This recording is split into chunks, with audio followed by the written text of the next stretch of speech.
I'm sorry that my mic isn't working that well, so I decided to use an AI voice. Hope you don't mind. Enjoy the video. Also, I find the AI voice to be a bit funny, so hope it won't bother you too much. Hi, it's Zarya, and today I'm going to explain why Genshin is not an interesting game anymore. And I know lots of people have made videos on the topic of Genshin endgame and continuous game modes they want devs to add to the game.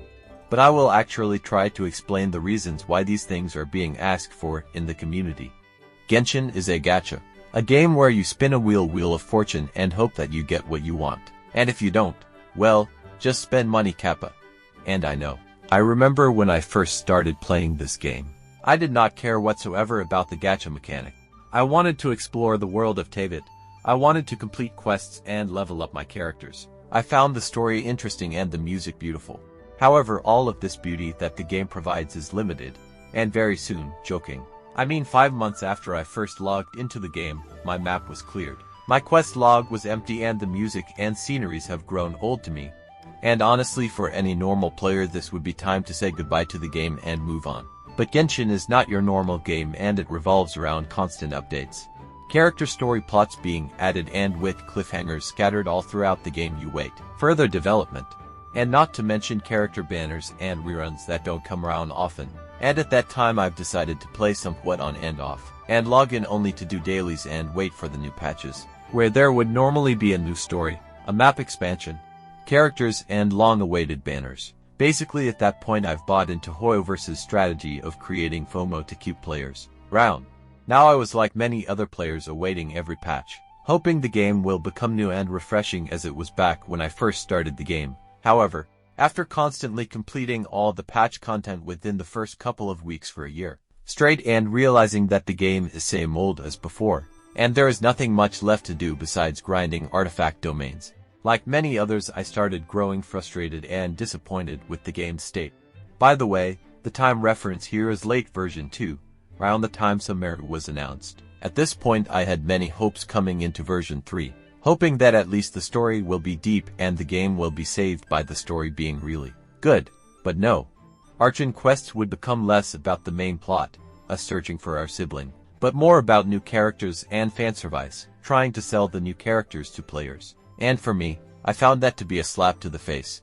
And even if the game developers really want to drag out the story, players on the back end were still asking for more progression systems and the notorious endgame. And the reason was that again, players would completed everything there was in the game after a few weeks, but wanted to continue playing and do something more than just farming artifacts or talents with the limited amount of resin each day.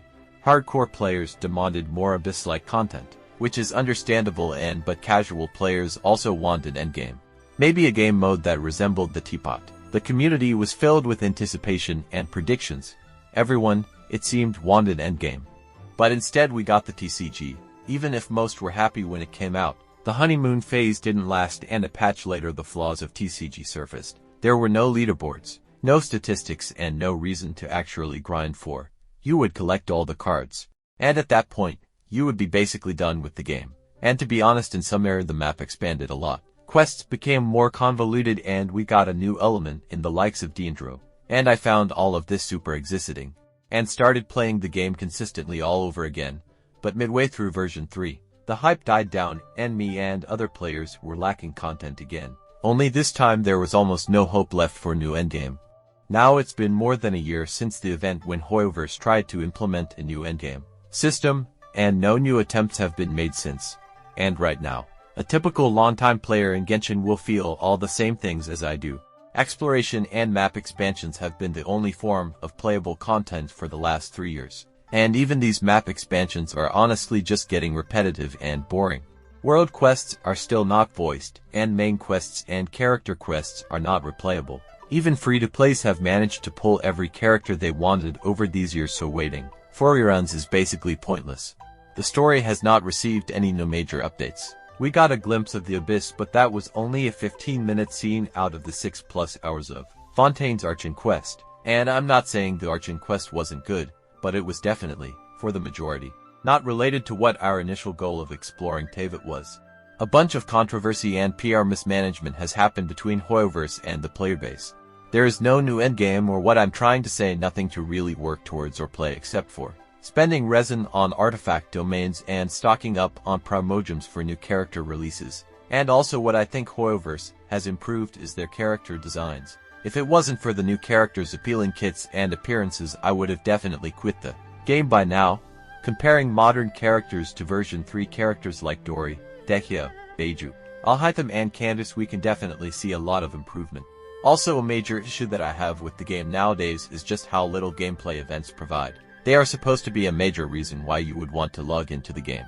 But the events are all either very long, insignificant dialogue quests or reprints of older events, with very simple mechanics, which is just sad, because Genshin definitely has the resources to make very cool content, albeit limited time content.